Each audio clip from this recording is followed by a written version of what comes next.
Hello hello chers Bubble Lovers, ici Rosalie de la chaîne YouTube Bubble Feeder, bienvenue à toi sur ma chaîne où ici je te parle de partage. Si tu souhaites retrouver le contenu dédié à mes playlists liées au Bubble Tea ou mes playlists dédiées à mes recettes, mes vlogs autour du voyage et de l'entrepreneuriat, je t'invite vraiment à retrouver tout simplement le contenu de ces playlists. Et puis sache aussi avant d'aller plus loin que j'accompagne les professionnels de la restauration ou même les porteurs de projets à lancer leur Bubble Tea de rêve. Bubble Tea bar de rêve, oui. Un Bubble Tea bar de rêve, pour pas que ça devienne un cauchemar, il faut qu'il soit rentable et qu'il soit à ton image. Donc si tu souhaites en savoir plus, je t'invite à retrouver tout le contenu lié à mes formations, à mes coachings directement dans le lien descriptif de cette vidéo. Voilà, nous revoici sur l'année 2023. Pourquoi je vais te partager ces 23 leçons que j'ai apprises et que j'ai trouvées très intéressantes, que j'ai pu observer, que j'ai pu vivre aussi au travers de mes différentes expériences et que je souhaite te partager. Oui, c'est un petit cadeau bonus lié à mon bilan de l'année 2022. Donc voici mes leçons pour l'année 2023 que je te partage ici. Ah oui, j'oubliais, si tu souhaites en savoir plus, n'hésite surtout pas à t'abonner à la chaîne Bubble Feeder pour être notifié des prochaines vidéos liées à mes capsules business, à mes recettes et mes vlogs autour de l'entrepreneuriat. Alors, première leçon numéro 1, c'est que le talent, ça ne suffit pas. Pour arriver à maîtriser vraiment le domaine dans lequel tu veux aller, il faut de l'engagement, il faut comprendre les codes et donc c'est très important de maîtriser tout ça. Donc ça ne suffit pas de reposer justement sur ses acquis, il faut aller plus loin et comprendre l'environnement dans lequel on évolue. Deuxième leçon, suivre son instinct, c'est souvent la meilleure des choses à faire. Très souvent, on a tendance à écouter sa tête alors qu'en réalité, c'est vraiment ses tripes qu'il faut en fait suivre pour pouvoir lancer ses projets et avancer dans la bonne direction. Troisième leçon. Peu importe ce que vous faites, faites-le bien et allez jusqu'au bout de ce que vous voulez faire. Quatrième leçon. La santé, c'est une richesse dont il faut prendre soin tous les jours. Cinquième leçon. Le voyage, c'est la seule chose qu'on achète et qui nous rend plus riches. Sixième leçon. Pour être productif, il faut vraiment, et souvent, c'est la seule règle qu'il faut retenir, la loi de Pareto, c'est 20% de ce que tu fais, de ce que tu réalises, produit 80% de ton résultat. Septième leçon. La majorité des gens ont tendance à acheter des choses, plein de choses matérielles. Les riches investissent surtout sur des expériences. Donc, à méditer. Huitième leçon. Les meilleurs mentors, c'est-à-dire les gens qui vont vous être de meilleurs conseils pour vous permettre de réaliser ce que vous voulez faire, ce sont souvent des personnes qui ont une longueur d'avance. Donc, pensez-y. Pour obtenir les résultats que vous souhaitez, c'est simplement de vous tourner vers ces mêmes personnes qui ont eu les résultats avant vous. Neuvième leçon, documentez votre vie. Je ne le répéterai jamais assez, mais c'est super important de documenter sa vie, vos photos, vos vidéos, votre journal de bord. Vous allez voir, vous aurez tellement de plaisir à y revenir plus tard. Dixième leçon, rien ne vaut la santé et la tranquillité d'esprit. Franchement, ne sacrifiez aucunement votre santé mentale ou votre santé physique pour des choses, des personnes qui n'en valent pas. Surtout remettez la priorité sur cet aspect-là, ne l'oubliez pas.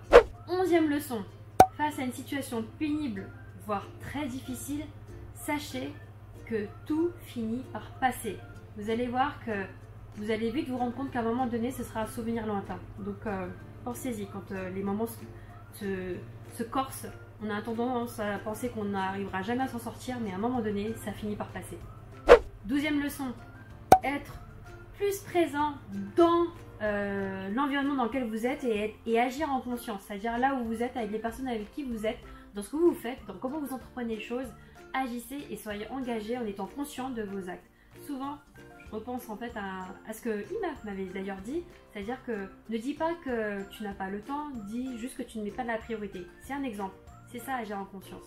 13e leçon, s'entourer de personnes loyales, avec des intentions vraiment pures, qui vous permettront tout simplement d'évoluer dans un environnement où vous serez, entre guillemets, avec des fondations qui seront solides, avec cette possibilité de vous développer en toute confiance.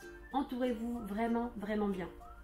14e leçon, toujours s'amuser, toujours rigoler. C'est super important de mettre du fun dans ce que vous faites. Parce que oui, la vie est belle, donc sachez prendre le temps et surtout le plus souvent possible pour simplement décompresser, rigoler avec les gens que vous aimez.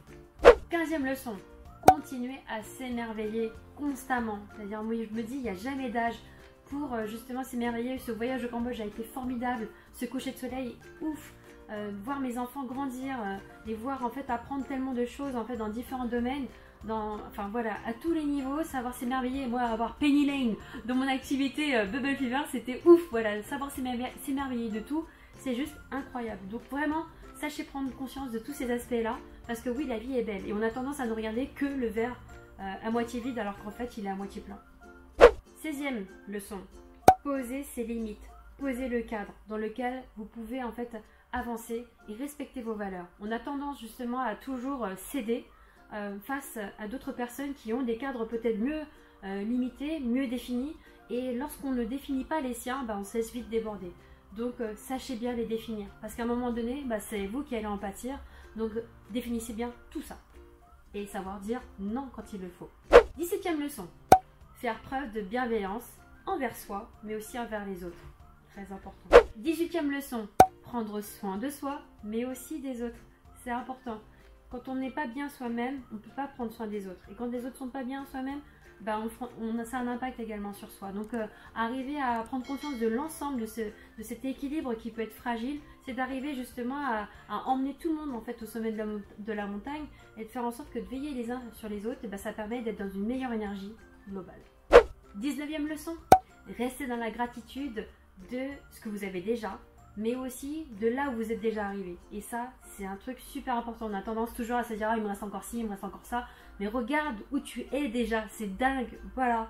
Et c'est ce que j'essaye de me dire quand il y a des moments où je suis là à me dire, ah mince, je sais pas encore et tout. Mais en fait, quand j'y pense, quand je vois tout le chemin parcouru durant ces quelques années, c'est juste incroyable de me dire que j'ai réussi à le faire avec ces valeurs, avec cette vision de mon business, de le faire de manière éthique avec moi-même et avec les personnes qui m'ont fait confiance. Ça n'a pas de prix. Donc soyez reconnaissants de tout le chemin. 20e leçon, restez en phase avec la personne que nous sommes actuellement.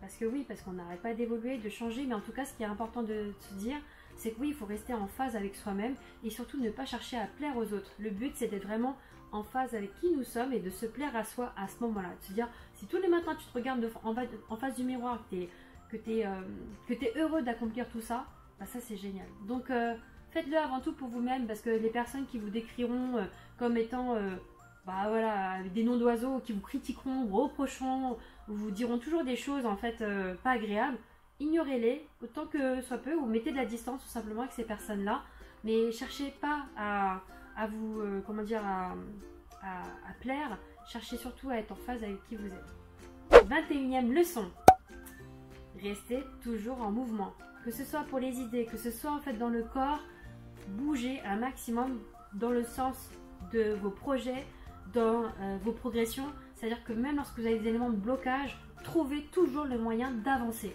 Super important. J'ai tellement de gens qui me disent, ouais, là je suis bloquée, j'y arrive pas, etc. Si je devais vous citer tous les éléments de blocage que j'ai eu sur l'année 2022, sachez qu'en tout cas, moi je suis toujours restée en mouvement et j'ai quand même foncé à avancer. Je sais pas si toutes les directions que je prends sont les bonnes, mais en tout cas, je me donne les moyens d'obtenir le résultat que j'ai fixé. Donc oui, restez en mouvement. Be water, like Bruce Lee did say. Be water, my friend. Okay. 22e leçon. Mettez de l'amour dans vos projets, dans vos intentions, dans vos pensées, dans vos actions, dans les relations que vous établissez. C'est super important d'être dans cet amour vraiment profond dans ce que vous faites. Du kiff, de l'intention vraiment pure. C'est tellement important d'être dans cette, cette énergie-là, parce que c'est une énergie qui est juste fédératrice. Voilà. Donc je vous invite vraiment à faire les choses avec le cœur. 23e leçon, trouvez une passion qui n'a rien à voir avec votre métier et qui vous permet vraiment de vous sortir de ce que vous faites au quotidien, et tenez-vous-y. Programmez-le une fois par semaine et décidez d'y consacrer du vrai temps qualitatif. Pour ma part, vous avez compris, ce sera le sport, mais aussi le dessin. Alors le dessin, parce que c'est quelque chose que j'ai toujours aimé, dans les arts créatifs de manière générale, et c'est vrai que c'est un moment où je me ressource, où je me ressens.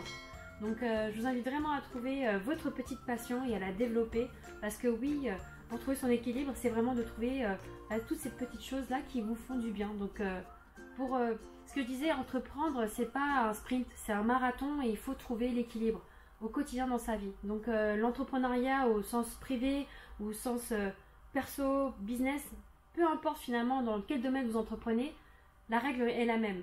Ne vous oubliez pas. Trouvez le moyen de vous ressourcer systématiquement parce que oui, si vous voulez atteindre ces objectifs et aller le plus loin possible en fait dans vos projets, il faut savoir prendre soin de soi et trouver l'équilibre. Voilà mes chers amis Bubble Lovers, j'espère que cette vidéo vous a plu, elle est un peu particulière mais j'ai tellement en fait de Bubble Fillers académiciens qui entreprennent, qui sont des jeunes entrepreneurs qui ont tendance à tout donner corps et âme en fait à leur activité, ce que je salue, que j'apprécie aussi, mais attention, pareil, il y en a aussi beaucoup qui abandonnent en cours de route et qui s'essoufflent. Donc le but c'est de ne pas perdre le souffle, c'est de trouver les moyens, de trouver l'équilibre dans tout ça. Voilà, chers amis, je vous dis à très bientôt pour la prochaine vidéo. Ciao, ciao. Suivre donc... j'y arrive pas. Attends.